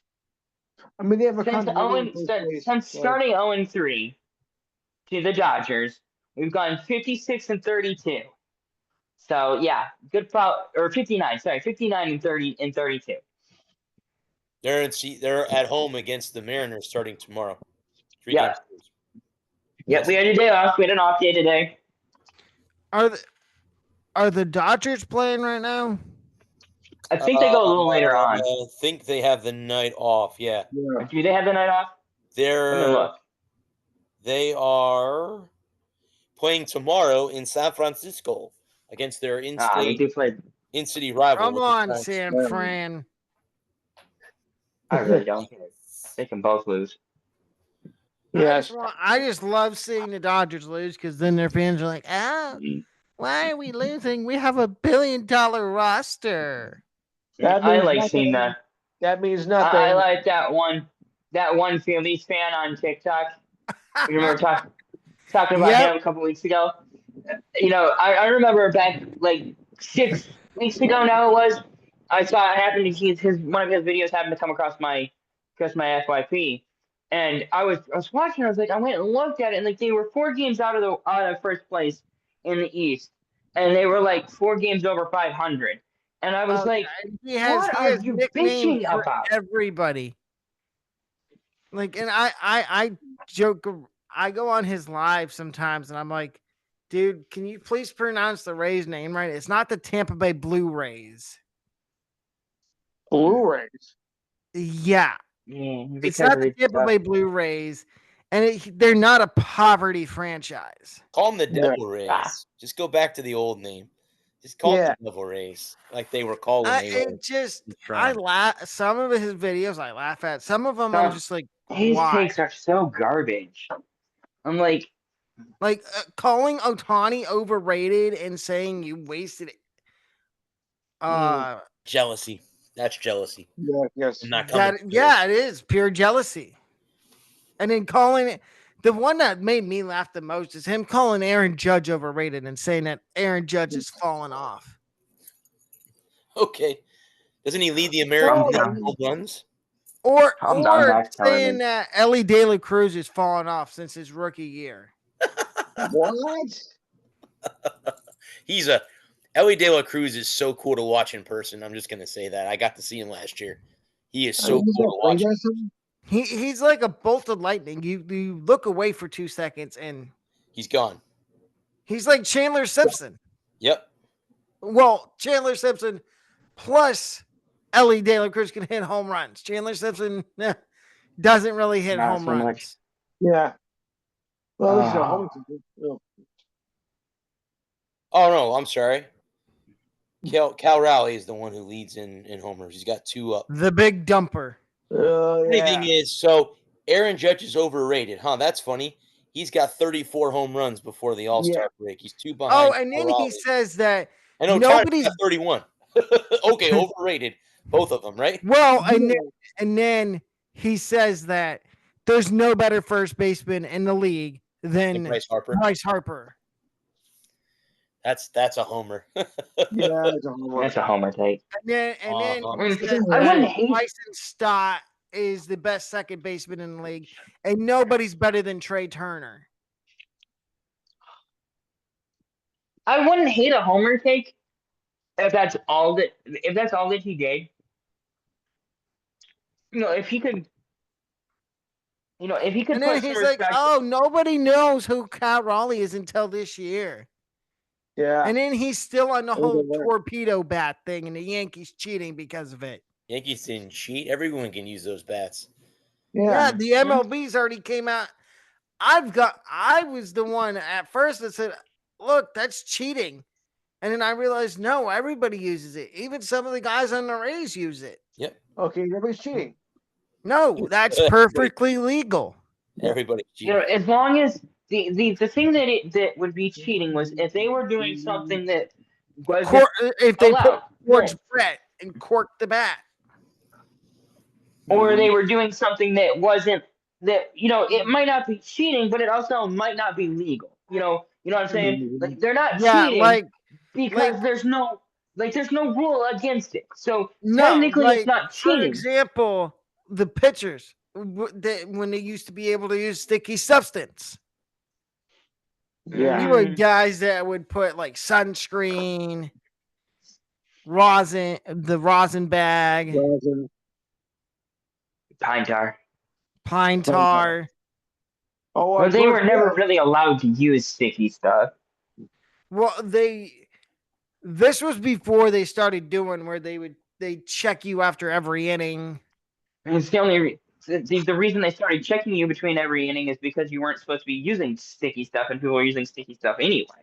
Exactly. Well, yeah, and then they would eject you, even if they didn't find something in your glove or on you, and you started sweating, and you use that the next inning. You're like, oh, you're cheating. How is that cheating? That's sweat. If you're using your sweat to doctor the ball, that is cheating. It is. If you're sweating, and it's genuinely, how many people actually sweat on the pump? If you go like that and then wipe your hand, I'm not going to say anything, but if you go like that and then you go like that, that's doctoring the ball, and that is by definition cheating. Yeah, you're not supposed to use fair point. Fair point.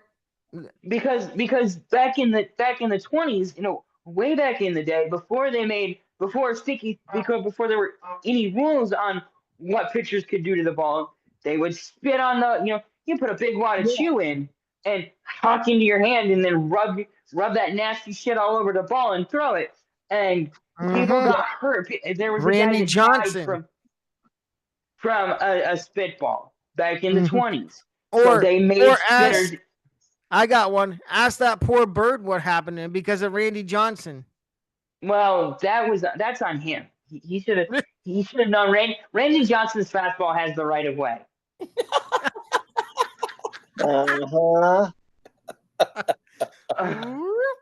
Boom. That video will live on forever. Yeah. It lives I'm sorry to say this. It lives rent free in my head. I remember when that happened. I didn't see it live, but I saw it on SportsCenter later on, and I was like, "What in the shit was that?" Yeah, he literally exploded that bird with a fastball. That poor bird. Hey, Randy's fastball has the right of way. You got to know that. You got to know who's on the bump, man. Randy's fastball has Or the look right of at way. George Brett when he got thrown out of the game for having a corked bat. July 23rd. Pine tar. Pine tar. It wasn't corked. It was pine tar. Pine It's him tar. with pine tar in his bat. Yeah. Pine tar. Sammy Sosa got yanked from a game for having a corked bat. Uh-huh.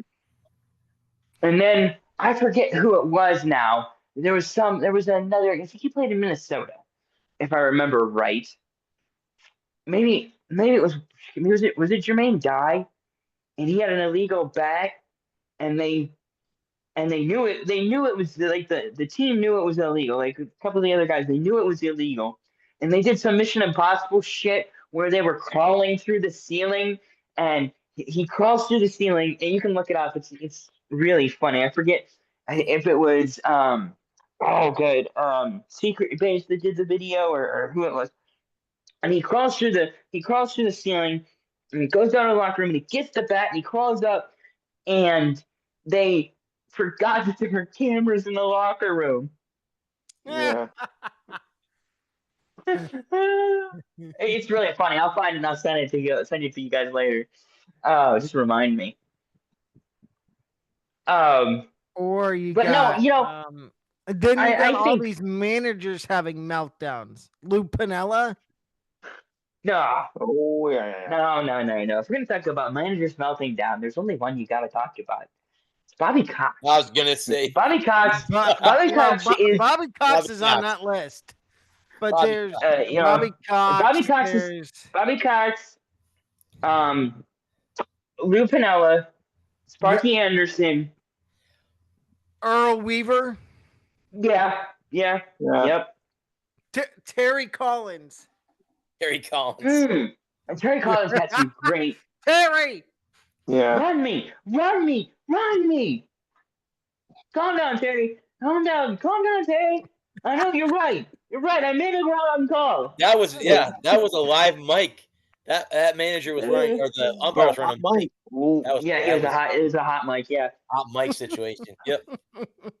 Hot mic. Okay. Lloyd McClendon was another good one. Yeah, for the had Pirates. a couple of good ones. Yep. My personal favorite Lloyd McClendon was when he'd take first base or whatever base it was, and he just shook it into the outfield. My favorite manager getting run of all time was I think it was a July 4th game. I think it was 2006 or 7. And there was a play at the plate or a play at first base. I don't remember. And Jim Lely came screaming on the dugout, blah, blah, blah, blah, blah, cursing, that's bullshit and fuck this and whatever, And he's carrying on. And, it's the 7th inning stretch. And like I said, it was around 4th. He stops. And they start God Bless America. So he stops and takes off his hat and puts it over his heart. And they finish God Bless America, and everybody's clearing off, and he just puts his hat back on, and just screaming, losing his mind. Joe Madden had some good meltdowns with the Rays. Joe Madden had a couple of good ones. Aaron Boone had a good one last year. Yep. No, 2 years ago. Was it 2 years ago when he got run from the dugout? I didn't say anything. I didn't say anything. No. I'm thinking of the one where he was trying to defend his players, and he's like, "We got a bunch of fucking savages at the plate." Yeah. Because the umpire kept calling low strikes, and he's like, "Yeah." He starts off with, "How am I guys supposed to reach that?"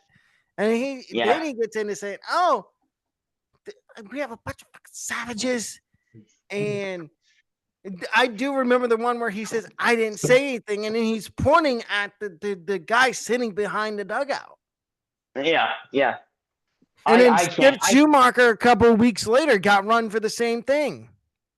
I can't wait for if you're gonna heckle, don't be sitting behind the dugout and heckling, because then the umpire is gonna think it's somebody from the dugout. Well, I think when we have the robot robots calling, when you have a true strike zone and not a wishy-washy all-star Oh, game. It really depends. It's the first three Brad and innings. I were talking about it earlier, how the strike zone has gotten horrible. The first part of the game, it's okay, it's good, but then you get to the sixth, seventh, eighth inning, it starts to shrink. Well, there's three, and there's three strike zones. There's the first three. Well, I'm gonna break it down like this. I'm gonna say there's 6 strike zones. So there's the first 3 innings, the middle 3 innings, and the last 3 innings, and those strike zones. That's your typical strike zone. Mhm. Where and then you have an early blowout, a middle inning blowout, and a late blowout. And if it's 18-2 by the 4th inning, that strike zone's getting expanded. Yeah. And then you have a close game strikeout or strike zone where nothing on the corners is getting called. Yeah. It's 1-1. Well, let me use. Can I use an example? Yeah. Let me finish real quick. I just have one more. And then you have home side winning late, away side winning late, and the home side might get some favorable call, especially if it's close. You're gonna have if it's close and the home side is losing, you're gonna have their strike zone is gonna be narrower, and then of course you have your playoff strike zone, and you have whoever's umpiring, and whether the umpire might need glasses. Oh, I think that's every home plate umpire. But my example would be the Rays were playing the Twins last weekend. Okay. And Shane Baz was pitching for the Rays. And early on in the game, he was caddy picking the corners of the strike zone, like all these veterans do. And he was getting the strike calls. But then as the game goes on and it gets sixth inning and on, because he pitched into the 8th. That strike zone shrank. Oh, bad. Like he was getting those calls on the corner when the game first started. Then he would go back there 6th, 7th inning before they took him out, and he wasn't getting his calls. And then I think Kevin Cash ended up getting run because he thought the strike zone was shrinking, and it was. Well, I think a lot of it has to do with where you are in the game, how close the game is, and whether you're the home team or the away team. And the other thing with the strike zone is like you see these pitchers that extremely, and like then he would throw a pitch that's like a foot outside the strike zone, and it was called a strike. Yep. For him. No, for the other team, but when he threw it, all of a sudden, now that's a ball. Like, can you at least be somewhat consistent? Well, and then the problem I have with the umpire, like home plate, is these home plate umpires, when these guys if they get struck out and they're walking away, these home plate umpires are instigating and looking for a reason to run a guy. Yeah. Yes. Like look at who was it for the Rays? I think it was Morel. It was Morel. Christopher Morel struck out and he flipped his helmet off. Okay, so that's going to cost you X amount of money. Right. And fine. And then he breaks his bat on home plate, and as he's walking away, and the umpire turns around, throws him out, and I'm just like, he didn't even say anything. Well, and we talked about baseball having anything. I don't think he said anything to the home plate umpire to get thrown out, and then at least from what I was seeing during his at bat, I mean, he could have asked him maybe once or twice where the pitch was, but that's normal. All hitters do that. That's not showing up the umpire. No. And even Kevin Cash, And I hate when and excuse me for using the word hate, but these umpires, they don't even, they tell, if they know that the manager's coming out to argue balls and strikes, Yes. they tell him, no, you take one more step, you're out. Why wouldn't you give him the time of day to at least come out Right. and try to be reasonable with you before you throw him out? And then the thing that gets on my nerves is when they throw him out, it's not even a home plate umpire that gets the argument then. They go to either third base or the crew chief comes in. Yeah, the crew chief comes in and tries to tell him, look, you got to go. You were just thrown out. And again, my favorite is Joe Madden. When he got thrown out of a game, he went to every single umpire and had a word. Oh, he said a word to him, then he's like, "You're out of here. You're out of here. You're out of here." Yeah. Yeah. Well, but you wouldn't see that with Kevin Cash. Kevin Cash is one of the most, and Brad, you could back me up. He's one of the most well-respected, yes, and calm managers in MLB. He is. I've heard that. Yeah. No, definitely. He doesn't lose his cool very often. He's not one.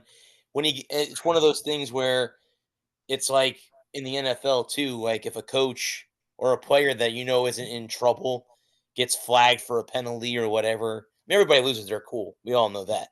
But it's one of those situations where he's a type of manager that just doesn't get fired up. I mean, he doesn't, not fired up in a way.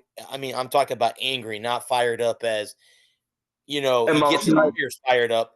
He doesn't get thrown out of games for stupid shit. He's not one of those managers that does that. So and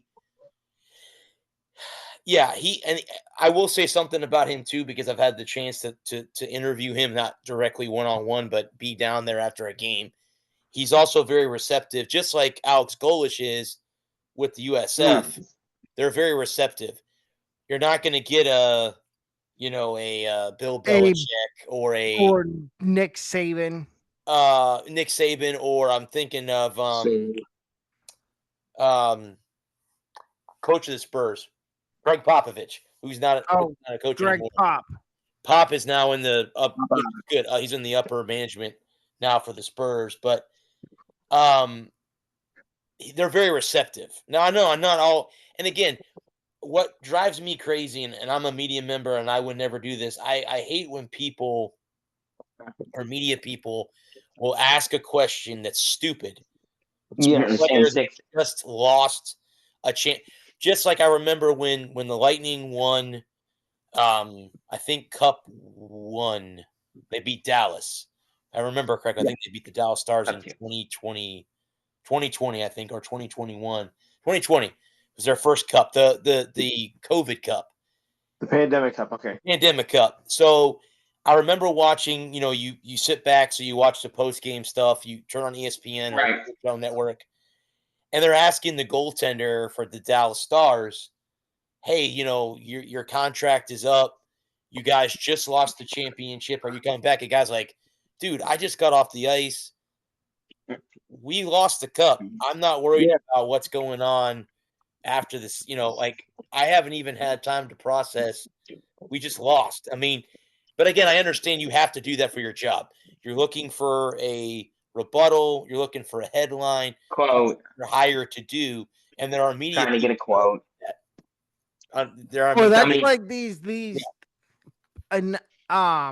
media members that would interview Saban, and they'd ask him a dumb question. If you ask a dumb question, you're gonna get a dumb response. Yep. Exactly. Was it Saban? I can't remember who it was, but I think it was Saban that said, "Is that the best we can do?" Yeah, I think it was Nick. Yep. My favorite one is Mike Gundy. I'm a man. I'm 40.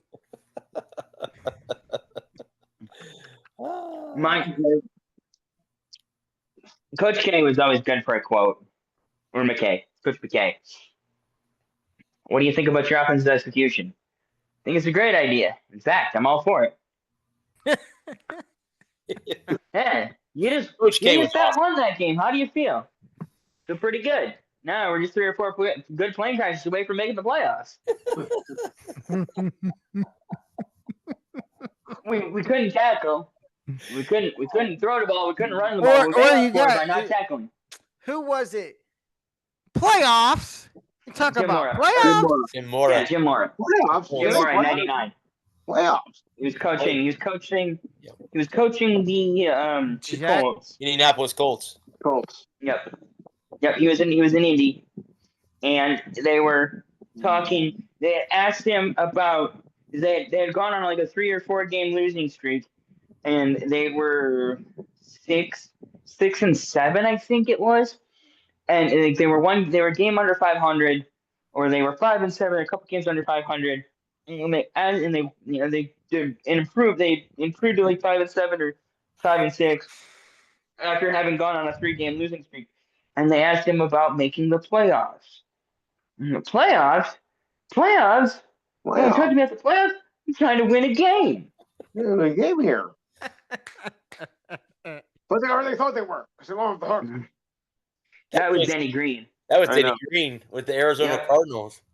In 2006, they played the Bears on Monday night and they lost 13-9 after giving up 5 fumbles and 2 picks. Yeah, I believe it was. They had like 6 or 7 turnovers that night. And he said, and they came and they asked him about the team. I was like, because the Bears, going into the year, the Bears were the odds-on favorite to win the NFC. And so they asked him about it, and he was like, they asked him about the Bears. He's like, they are who we thought they were, and we let them off the hook. You gotta crown their asses, then crown them. Yeah. Yep. And then there's Dan Campbell. I'm gonna bite man. Yeah. Bite their kneecaps. I'm gonna bite your kneecaps. You come into the game with 2 kneecaps. I'm gonna bite both of them off. You're gonna leave the game with 0. Honestly, if I was playing football and Dan Campbell was my coach, I'd run through a wall for him. And I think this year will be the this is the what are they saying in politics? What is that?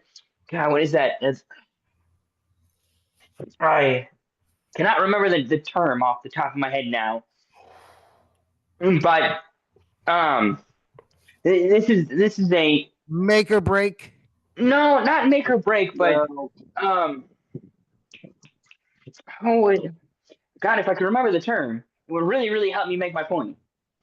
And it's right there on the tip of my tongue, but I cannot remember it. But it's when you have like a mandate from the people. This will be a reflection on him as a head coach.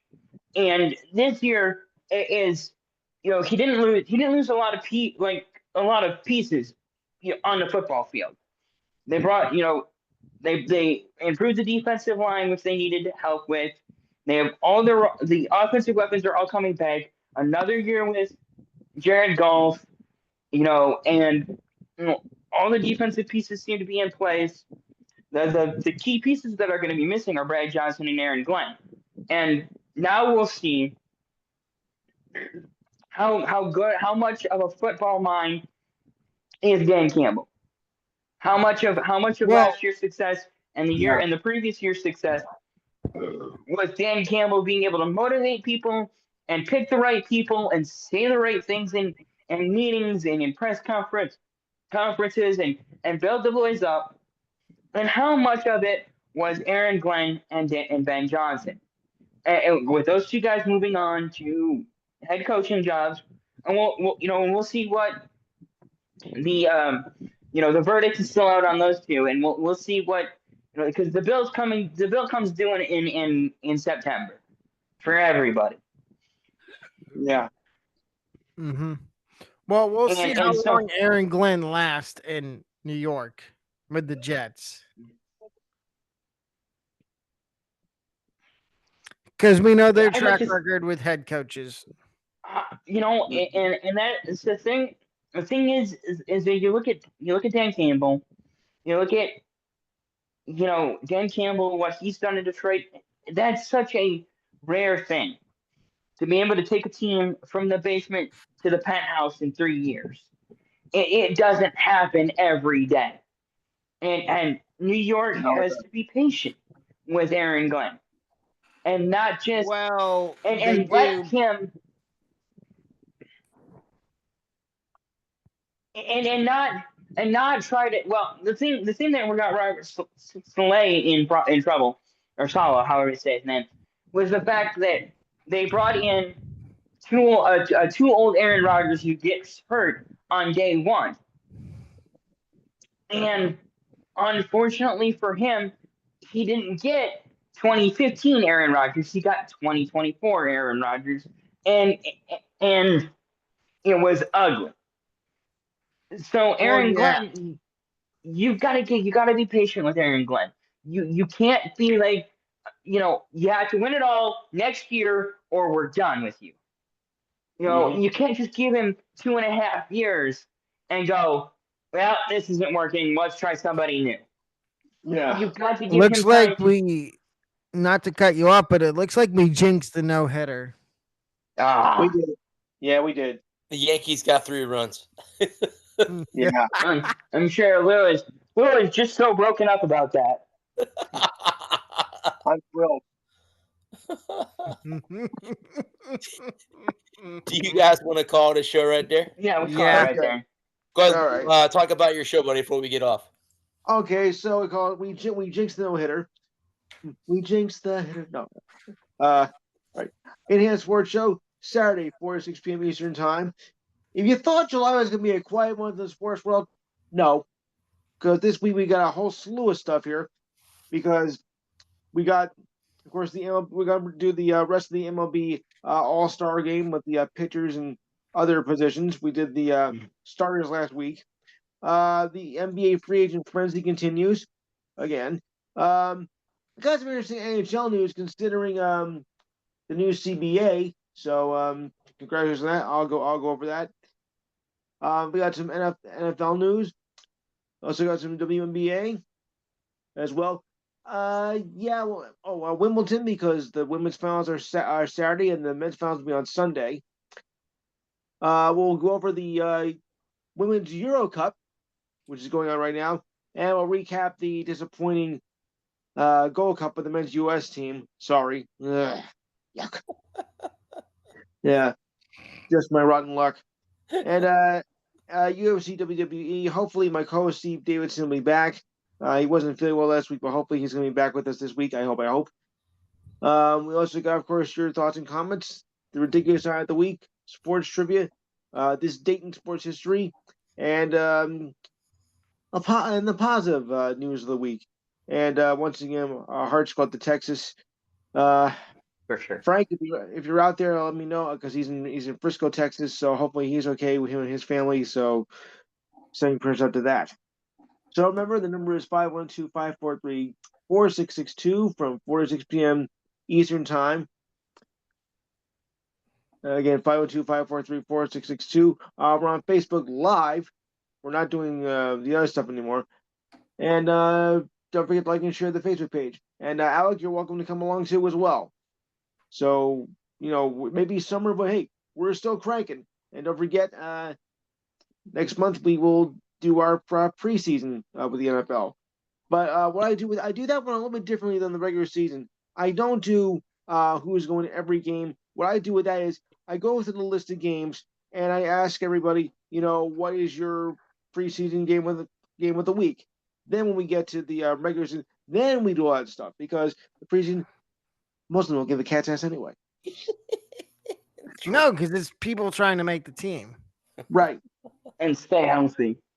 Yep. Yes. Make the team and don't get hurt. Right. Well, again, thank Nicole for coming on. We'll see her in a couple weeks, hopefully after she finishes in the top 8 in her qualifier for Good luck, Nicole. Wait in this year, a couple weeks ago. We are part of NGSC Sports, guys. Remember the website, ngscsports.com. We are sponsored by biotropiclabs.com. We'll be back here next Thursday at 8 o'clock. I want to thank our first responders and the men and women of our armed services. Thank you so much for what you do. Until then, I want to thank these three gentlemen for a great show. As always, we will be back. I am the Sportster Bradley Walker. This has been the Walker Report. Peace. Good night. Prince, send it. Good night, guys. See you next week. And Okay, we out of here.